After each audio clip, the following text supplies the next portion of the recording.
सभी भाई बहनों को जय मसीह की। आप सभी दर्शकों का हमारे YouTube चैनल में स्वागत किया जाता है। हम आए हैं बाइबल से लेकर एक नए संदेश के साथ। प्रकाशित वाक्य 17 अध्याय, बड़ी वेश्या।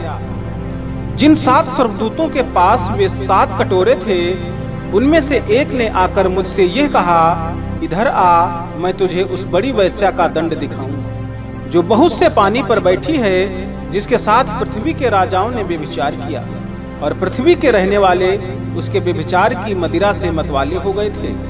तब वह मुझे आत्मा में जंगल को ले गया, और मैंने लाल रंग के पशु पर, जो निंदा के नामों से भरा हुआ था और जिसके 7 सिर और 10 सींग थे, एक स्त्री को बैठे हुए देखा।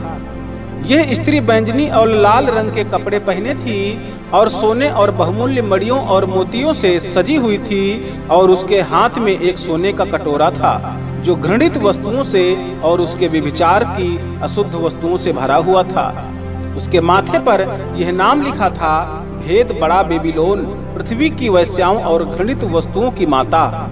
मैंने उस स्त्री को पवित्र लोगों का लहू और यीशु के गवाहों का लहू पीने से मतवाली देखा। उसे देखकर मैं चकित हो गया। तब उस स्वर्गदूत ने मुझसे कहा, तू क्यों चकित हुआ? मैं इस स्त्री और उस पशु का, जिस पर वो सवार है और जिसके 7 सिर और 10 सींग हैं, तुझे भेद बताता हूँ। जो पशु तूने देखा है, वो पहले तो था पर अब नहीं है, और अथाह कुंड से निकलकर विनाश में पड़ेगा। और पृथ्वी के रहने वाले, जिनके नाम जगत की उत्पत्ति के समय से जीवन की पुस्तक में लिखे नहीं गए, इस पशु की वह दशा देखकर कि पहले था और अब नहीं है और फिर आ जाएगा, अचंभा करेंगे। उस बुद्धि के लिए जिसमें ज्ञान है, यही अवसर है। वे 7 सिर 7 पहाड़ हैं, जिन पर वह स्त्री बैठी है। वे 7 राजा भी हैं। 5 तो हो चुके हैं और एक अभी है, और एक अब तक आया नहीं, और जब आएगा तो कुछ समय तक उसका रहना भी अवश्य है। जो पशु पहले था और अब नहीं है, वो आप 8वां है, और उन 7 में से उत्पन्न हुआ और विनाश में पड़ेगा। जो 10 सींग तूने देखे, वे 10 राजा हैं, जिन्होंने अब तक राज्य नहीं पाया, पर उस पशु के साथ घड़ी भर के लिए राजाओं का साधिकार पाएंगे। ये सब एक मन होंगे, और वे अपनी अपनी सामर्थ्य और अधिकार उस पशु को देंगे। वे मेमने से लड़ेंगे, और मेमना उन पर जय पाएगा, क्योंकि वो प्रभुओं का प्रभु और राजाओं का राजा है।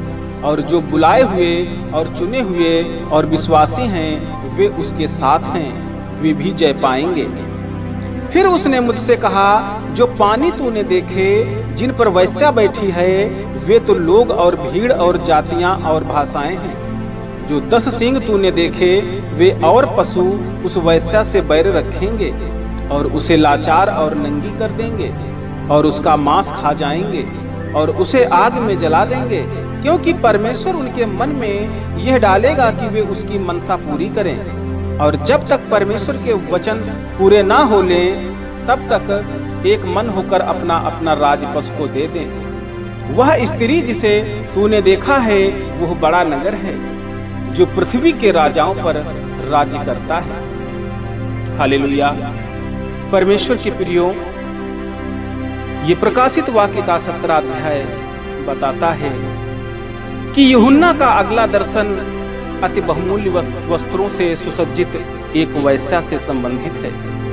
वह बाबुल का प्रतीक है, जो कालांतर में उस मानवीय समाज का प्रतीक है, जिसे मनुष्य ने परमेश्वर से स्वतंत्र होने के लिए गठित किया था।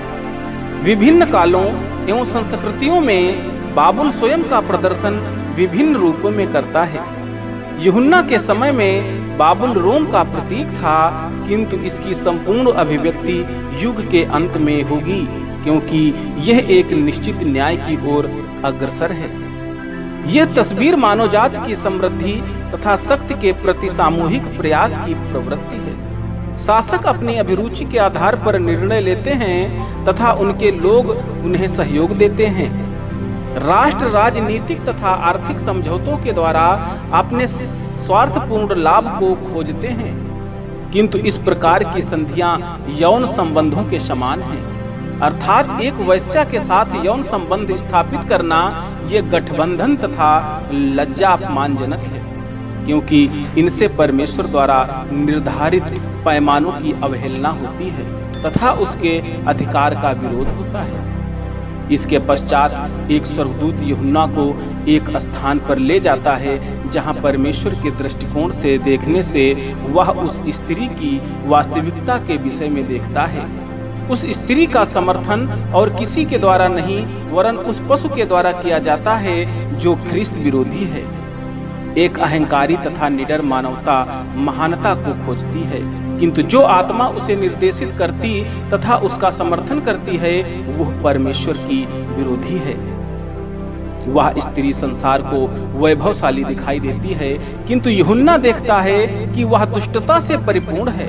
उसे परमेश्वर के लोगों की हत्या करवाने में आनंद आता है, जैसा आनंद एक मदिरापान करने वालों को मदिरा से आता है। परमेश्वर का धन्यवाद हो। परमेश्वर आपको इस संदेश को सुने और समझे जाने पर बहुतायत की आशीष दे। आमीन।